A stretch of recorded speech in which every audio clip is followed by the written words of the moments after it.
yang berkaitan dengan sama ada kehidupan di dunia maupun di akhirat, insya-Allah.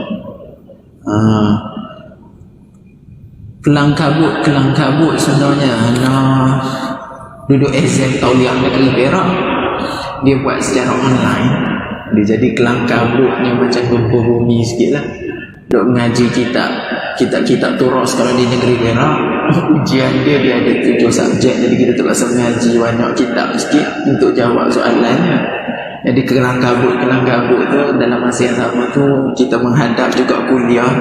Mudah-mudahan supaya apa yang disampaikan ni memberi manfaat kepada anda semua, insya-Allah. Baik. Tajuk saya pada hari ini berkaitan dengan anutan bangsa Arab. Hari itu kita dah habis kuliah berkenaan dengan siapa dia bangsa Arab. Bangsa Arab ni bangsa apa, semua kita dah syarah. Kita masuk kepada anutan bangsa Arab. Pada keseluruhannya, bangsa Arab mengikut ajaran yang dibawa oleh Nabi Ismail alaihi salam sebagai sambungan kepada dakwah dan ajaran bapanya Nabi Ibrahim alaihi salam, iaitu seruan untuk beribadat kepada Allah. Bila kita cerita berkenaan dengan anutan bangsa Arab ni, kita tahu bahawa dalam sejarah bahawa kota Madinah, kota Mekah dibuka oleh Nabi Ibrahim alaihi salam. Semua orang hafal. Kalau bab sejarah ni semua orang hafal. Setiap kali je Maulidur Rasul ke Ma'al Hijrah ke, benda ni kita semua ambil maklum. Lagi 2 minggu Maulidur Rasul kan. Dengar lagi cerita dia. Dengan berlalunya beberapa masa yang panjang menyebabkan mereka lupa anugerah pemberian Allah. Namun apa yang masih tinggal pada mereka adalah pegangan tauhid dan beberapa syiar-syiar agama Nabi Ibrahim alaihissalam, sehingga apabila datangnya Amru bin Luhai, ketua kabilah Khuza'ah, beliau ini terkenal sebagai orang yang berpegang kuat dengan ajaran agama dan terkenal sebagai tokoh yang suka kepada kebaikan dan berbudi. Ketika masyarakat Arab ni di dalam kelang-kabut, datang seorang tokoh, iaitu tokoh yang dianggap alim oleh masyarakat Arab pada waktu itu. Orang kata macam ketua, orang kata dalam banyak-banyak masyarakat tu adalah seorang ni perwatakan dia cukup-cukup baik dan warak. Baik. Dia adalah ketua kabilah. Beliau terkenal dengan seorang yang berpegang kuat dengan ajaran agama dan terkenal juga sebagai tokoh yang suka kepada kebaikan dan berbudi. Maksudnya orang nampak dia ni, kalau kita ni, kalau orang kata macam ulama besar lah. Oleh itu beliau disayangi oleh masyarakat ramai. Dia ni masyarakat sayang dia. Mereka patuh kepadanya kerana sangkakan beliau adalah salah seorang ulama ataupun tok wali. Dia pun jangka bahawa dia ni macam ulama besar ataupun tok wali yang bawa keramai. Pada satu ketika beliau bermusafir ke negeri Syam. Sekarang ni Syam ni kawasan-kawasan Syria. Kawasan-kawasan Syria tu kita panggil bumi Syam. Di sana beliau melihat manusia menyembah berhala. Dia tengok, dia sampai kat Syam, dia tengok masyarakat menyembah berhala. Beliau tertarik dengan penyembahan berhala ini dan dirasakan sesuatu amalan yang benar. Kerana negeri Syam sendiri merupakan tempat lahirnya para rasul dan turunnya kitab-kitab langit. Dia nak cerita bahawa bilalah Amru ni dia sampai ke Syam, dia tengok masyarakat Syam ambil patung, ambil berhala, jadikan sebagai sembahan. Jadi bila dia kata ni, takkanlah bumi yang lahirkan para nabi dan banyak awliya, dia kata mesti ajaran yang dibawa kat Syam ni adalah betul. Itu pandangan dia. Dari Syam, Amru telah membawa pulang bersamanya satu patung namanya Habbal. Lalu ditempatkan di dalam Kaabah seterusnya, beliau mengajak penduduk Mekah menyembah dan mempersekutukan Allah. Penduduk Mekah pun dengan mudah mengikut seruan, dan tidak berapa lama kemudian maka penduduk Hijaz pun mengikut jejak langkah penduduk Mekah, kerana mereka penguasa Mekah dan penghuni tanah suci. Mula dia bawa balik satu patung. Habis dia bawa balik satu patung, orang kata dia ni alim ulama besar, wali Allah. Jadi orang kata kita kena patuh dan ikut apa yang dia ajar. Jadi bermulalah zaman penyembahan berhala. Yang kita pernah dengar satu masa dulu, Al-Lata, Al-Uzza, nama berhala-berhala ni lah. Okey, baik. Selepas itu berkembanglah penyembahan berhala di bumi Hijaz. Lepas habis kota Mekah, dia pergi pula ke sekitar kawasan Hijaz. Dan berkembanglah pula akidah syirik di kalangan bangsa Arab. Diceritakan bahawa Amru ada kontak dengan jin. Dia ada hubungan dengan jin. Dia ada bela jin. Maksudnya zaman, kalau orang kata zaman sekarang duk bela jin apa ada, kita pernah dengar, tak pelik. Zaman sebelum Rasulullah pun dah ada zaman bela jin. Dia ni berhubung dengan jin, di mana jin telah memberitahu kepadanya tentang adanya berhala kaum Nabi Nuh tertimbus di Jeddah. Dia dapat tahu bahawa berhala ni ada tertimbun dekat Jeddah.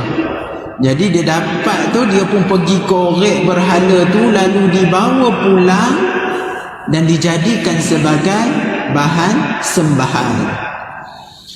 Masjidil Haram penuh sesak dengan berhala-berhala, sehingga apabila Rasulullah membuka kota Mekah, didapati sebanyak 360 berhala. 360. Bayangkanlah kalau masjid ni 360 keliling tu penuh. Dalam masjid boleh kata penuh 360. Diletakkan di situ, di mana Rasulullah memerintahkan supaya dihancurkan kesemua berhala itu dan dibawa keluar dari Masjidil Haram, lalu ia dibakar.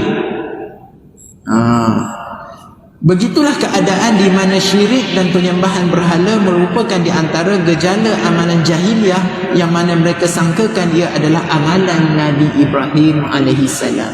Yang penduduk setempat pula jangka tu amalan Nabi Ibrahim, sedangkan dia bukan amalan Nabi Ibrahim, sedangkan amalan yang dibawa daripada Syam oleh Amru. Di dalam penyembahan berhala ini mereka mempunyai upacara tradisi penyembahan, kebanyakan direka sendiri oleh Amru. Di satu pihak yang lain pula, kabilah-kabilah Arab menyangka apa yang dikemukakan oleh Amru kepada mereka adalah dari ajaran Ibrahim. Di antara upacara yang diadakan dan penyembahan yang dilakukan, memohon ketika ditimpa bencana, menyeru nama, memohon pertolongan ketika kesusahan, meminta penuhi hajat mereka, penuh kepercayaan kesemuanya itu akan sampai kepada Allah dan terlaksana segala apa yang mereka hajati. Mereka ni, masyarakat Arab Jahiliyah ni, dia percaya Allah ada. Dia tahu bahawa Tuhan itu adalah Allah. Dia kata berhala ni digunakan hanya sebagai pengantara. Pengantara kepada Rabbul Jalil. Sebab itulah dia kata dia mohon pertolongan dengan penuh kepercayaan sampai kepada Allah dan akan terlaksana segala apa yang dihajati. Sebab itulah kalau kita dengar, kalau kita kata tanya orang yang sembah berhala, yang betul-betul alim lah, bukan yang mengikut ni, dia pun cakap jawapan yang sama macam ni. Dia kata apa? Kami bukan sembah patung tu, kami hanya jadikan ia sebagai pengantara untuk kepada Tuhan yang Esa. Mereka menunaikan haji dan bertawaf di sekelilingnya penuh perasaan rendah diri dan sujud kepadanya. Patung ni dia gunakan, mereka menaik haji dan tawaf penuh perasaan rendah diri dan sujud kepada patung-patung. Mereka mempersembahkan berbagai sembelihan dan korban kepada berhala-berhala tadi, maka segala sembelihan adalah atas nama berhala. Ni orang panggil sembelih kambing, sembelih lembu, sembelih unta, lepas tu jadikan sebagai sembahan kepada patung-patung tersebut. Di antara jenis sembahan lagi, mereka menentukan sebahagian daripada makanan mereka sebagai hidangan, minuman untuk dipersembahkan kepada berhala-berhala berdasarkan apa yang difikirkan oleh mereka. Begitu juga mereka mengkhususkan sebahagian daripada tanaman dan ternakan untuk dipersembahkan kepada berhala. Tuan-tuan dan puan-puan yang lahir sebelum tahun 70-an, 60-an, yang lahir dalam era 60-an, 70-an pernah dengar ancak kan dulu? Yang zaman orang dulu dia tahu ancak, sebut ancak dia tahu. Cukup bulan, cukup tahun, dia akan hidang pulut kuning ayam, bubuh dekat sungai, letak dekat sungai, lepas tu dihanyutkan. Cukup bulan Safar, pergi mandi dekat Port Dickson, mandi Safar. Itulah amalan-amalan yang kita kata satu masa dulu masyarakat kita buat. Macam mana masyarakat kita boleh terpengaruh dengan amalan-amalan? Kalau nak tahu macam mana terpengaruh dengan amalan ni, kita terpaksa buka balik macam mana sejarah tanah Melayu. Bila kita cerita sejarah Arab, kita kena tahu sejarah tanah Melayu. Mengaji sejarah Nabi dalam masa yang sama, kita kena tahu juga berkenaan dengan sejarah bangsa Melayu sendiri, termasuklah tanah Melayu. Kalau dulu kat pondok-pondok dia akan mengaji kitab sejarah Melayu. Pondok orang dulu ngaji pondok belajar sejarah Nusantara. Belajar kerajaan-kerajaan terdahulu, kerajaan Islam. Yang mana satu masa dulu kerajaan, bila kita sebut kerajaan Islam satu masa dulu, bahawa undang-undang Islam diguna pakai di kanun jenayah Melaka, undang-undang Laut Melaka, sehinggalah batu bersurat tertulis berkenaan, kalau kita pergi Terengganu, tulis kat batu bersurat tu berkenaan dengan perintah dan syariat Islam. Betapa cantiknya amalan yang terdahulu. Bila datangnya penjajahan, macam-macam berlaku. Kita ni dijajah hampir 5 bangsa kot. First mula-mula masuk Portugis, habis Portugis masuk Belanda, habis keluar Belanda masuk Inggeris, masuk Inggeris masuk pula Jepun. Berapa dah kali kita kena jajah. Tu tak masuk lagi penjajahan di utara Semenanjung. Kalau utara Semenanjung penjajahan Siam. Kalau belajar sejarah macam mana perjanjian Bangkok, perjanjian Bangkok menyebabkan di utara Semenanjung tanah Melayu, yang mana dulu kalau siapa sini yang pernah pergi melawat, apa nama dia? Krabi. Krabi itu adalah sebahagian daripada Kedah satu masa dulu. Bila buat perjanjian Inggeris Bangkok, dia potong dua, tinggallah Perlis Kedah yang sepadan daripadanya. Yang negeri asal latah tu semua hilang. Sebab itulah daripada sejarah kita mengambil pengajaran supaya kita jangan jadi macam tu lagi. Samalah dengan ni. Sebab tu saya kata, bila hidup di zaman-zaman tersebut, zaman dulu yang lahir tahun 60-an, 70-an, dia buat ancak. Dan saya terkejut lagi, sehingga hari ini saya masih dengar ada orang masih pergi bomoh-membomoh. Ada saya dengar baru-baru ni adalah di kalangan orang-orang tu masih pergi jumpa bomoh. Pergi bomoh A, pergi bomoh B, dia sakit kepala, dia kata disebabkan oleh ada orang buat ilmu kat dia. Allahu Akbar. Kita kalau ada apa-apa pun kita berserah kepada Allah, berubatlah dengan cara syifaul Islam. perubatan Islam. Janganlah kita pergi jumpa berkaitan dengan ilmu-ilmu syirik. Inna syirka lazumun azim. Satu syirik yang sangat-sangat besar. Masih percaya kepada ilmu syirik. Kalaulah di zaman jahiliah ilmu syirik ni satu yang diagung-agungkan, kita rasa bila Islam datang, bila kita sebut sesungguhnya agama yang diredai adalah Islam, sesungguhnya cara hidup yang aku terima adalah Islam, sesungguhnya pegangan yang aku ikut adalah Islam. Tapi kalau masih kita percaya kepada amalan-amalan khurafat, na'udzubillahi min zalik.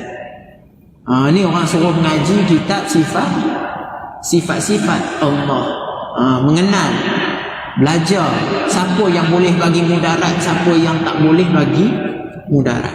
Kita duk baca ayat kursi, man zallazi yashfa'u indahu illa biizni. Tak ada siapa boleh bagi syafaat melainkan izin aku, Tuhan kata. Maksudnya dalam masa yang sama tak ada siapa yang boleh bagi mudarat melainkan dengan izin Allah. Kalaulah kata kita kena tikam dengan pisau umpamanya, kalau Allah kata tak mati, tiba-tiba tengah jalan-jalan boleh mati, betul? Kena serangan jantung, myocardium infarct. Kematian tisu myocardium infarct. Terkejut pula saat saya guna istilah perubatan. Background saya second adalah dalam bidang perubatan. Sebab tu saya buat dalam tajuk saya punya tesis masa saya buat master saya buat tajuk penggunaan analgesic opiat, penggunaan analgesic opiat mengikut dari perspektif kaedah al-Tarayuzan. Kena kaji berkenaan dengan penggunaan dadah dalam penggunaan ubat tahan sakit. Saya buat kajian dalam bidang tu. Kalau tuan-tuan nak tahu berkenaan dengan tu, kita boleh buka kitab lain, nama dia kitab fiqh perubatan. Saya mengajar kitab fiqh perubatan ni dekat Negeri Selangor, Masjid Al-Ihsan di Selangor, kitab fiqh perubatan. Jadi bila kita tahu bahawa berkaitan dengan ilmu-ilmu khurafat ni, kita minta jauh dan tinggalkan. Zaman dulu nak kencing bawah pokok, tok nenek tumpang lalu, betul? Tok nenek tumpang lalu nak kencing kat situ, betul? Zaman dulu. Sedangkan Islam ajar kaedah dan cara macam mana kalau kita nak melepaskan hajat di tempat dalam hutan dan sebagainya. Cantiknya Islam, tuan-tuan kalau belajar berkenaan dengan kitab fiqh ni, dia mula kitab fiqh ni, orang kata dia mula daripada bab apa mana-mana. Kalau buka kitab Matla'ul Badrin, kitab popular lah kalau orang pondok mengaji, orang dekat masjid-masjid tu lah kitab Tok Guru bawa, betul? Dia mula kitab tu, bab first tu biasanya kitab-kitab turas ni, kitab-kitab turas. Bila kita sebut turas, maksudnya kitab-kitab warisan, kitab kuning, orang dulu sebut kitab kuning.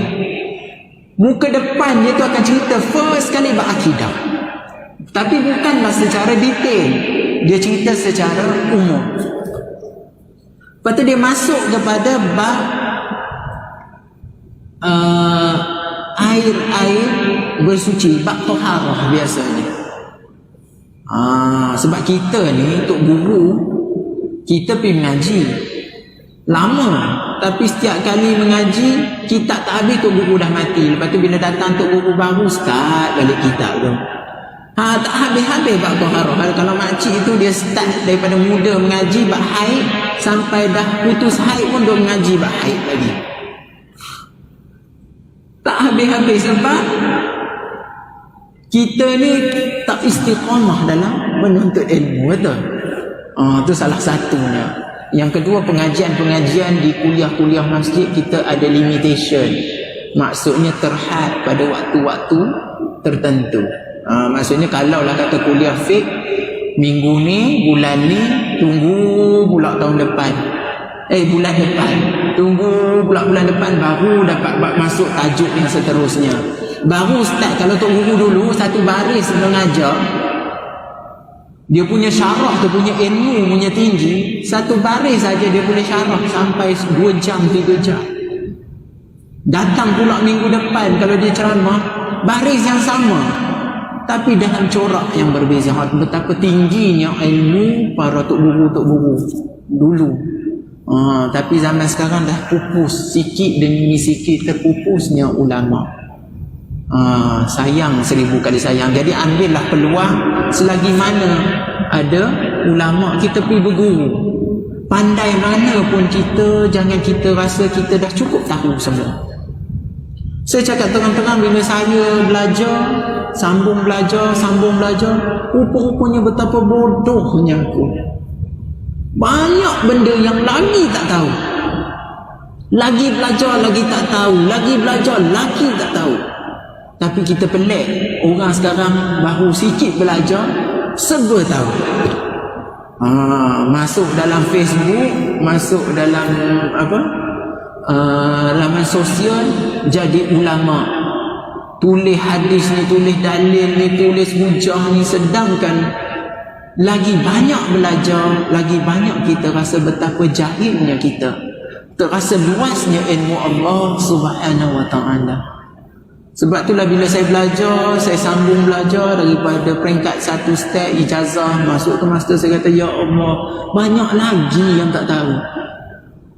Sambung lagi, ada lagi tak tahu. Betapa cantiknya orang kata keluasan ilmu Allah. Sebab itulah datanglah siapa-siapa untuk guru pun, tuntutlah ilmu. Duduklah, menghadaplah dengan ilmu. Mudah-mudahan kita mati dalam orang yang menuntut ilmu. Yang tu yang kita harapkan. Baik.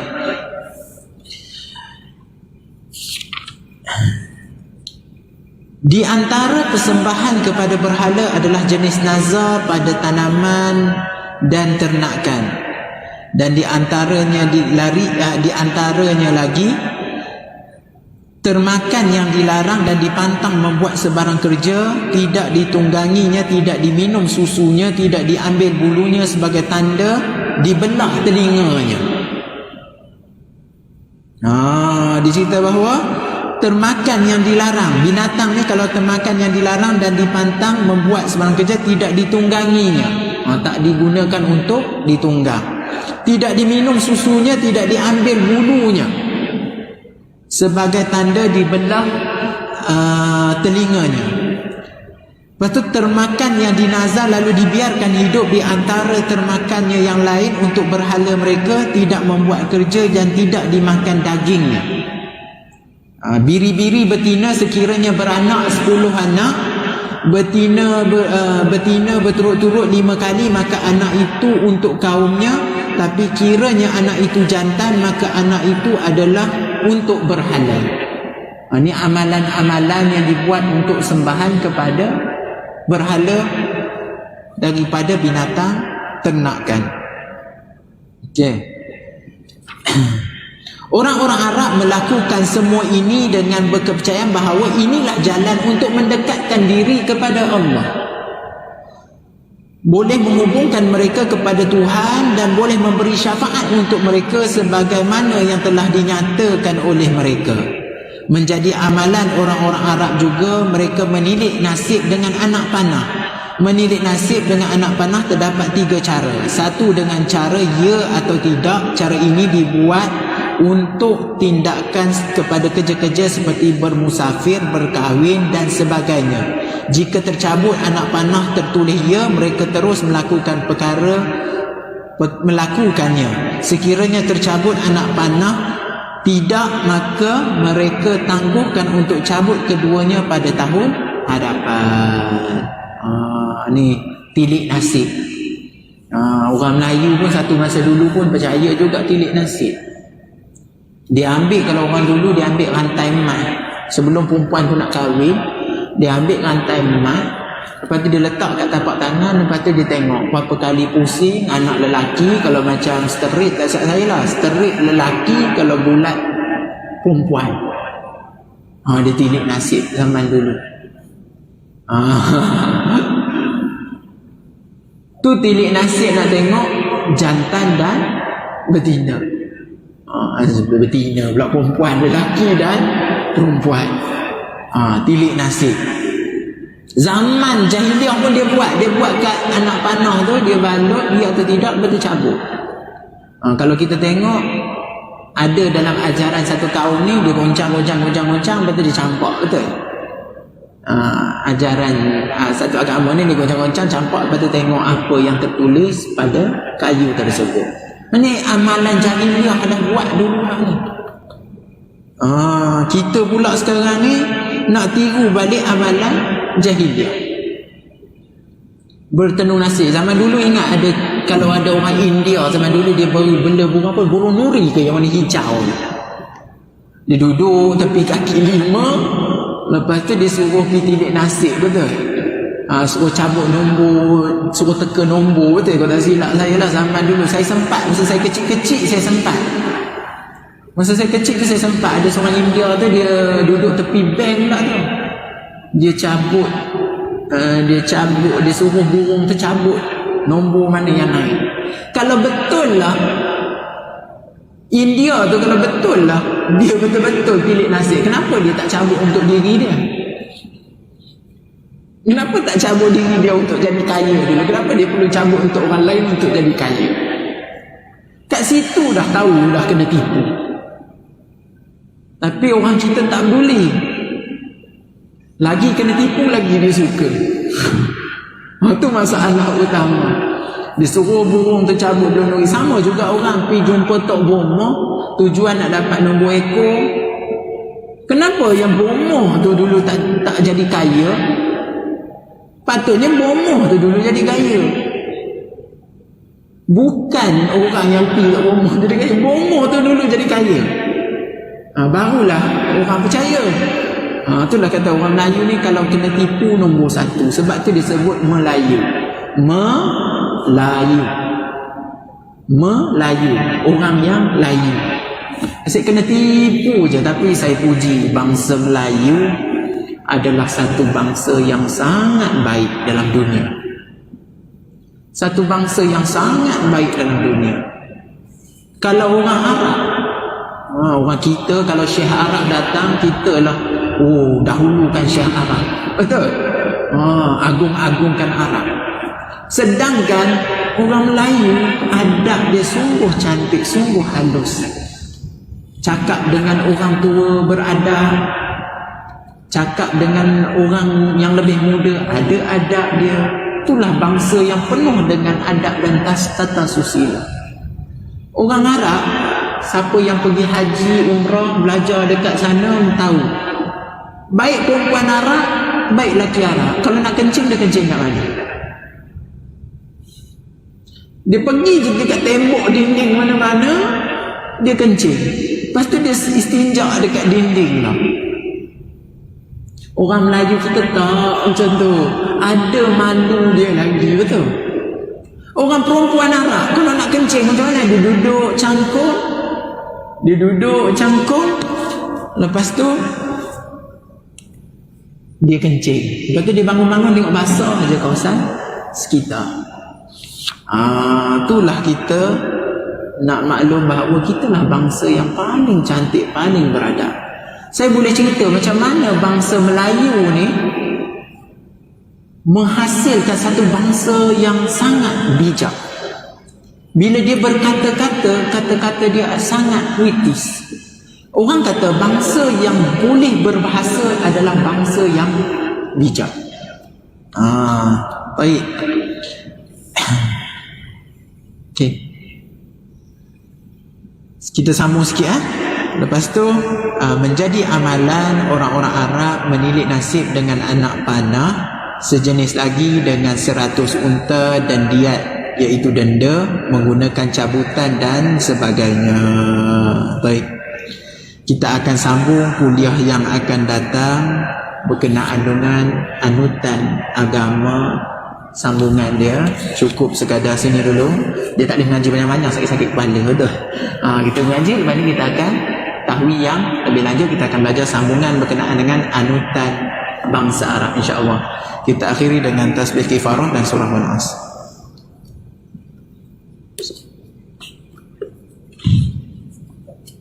Assalamualaikum warahmatullahi wabarakatuh.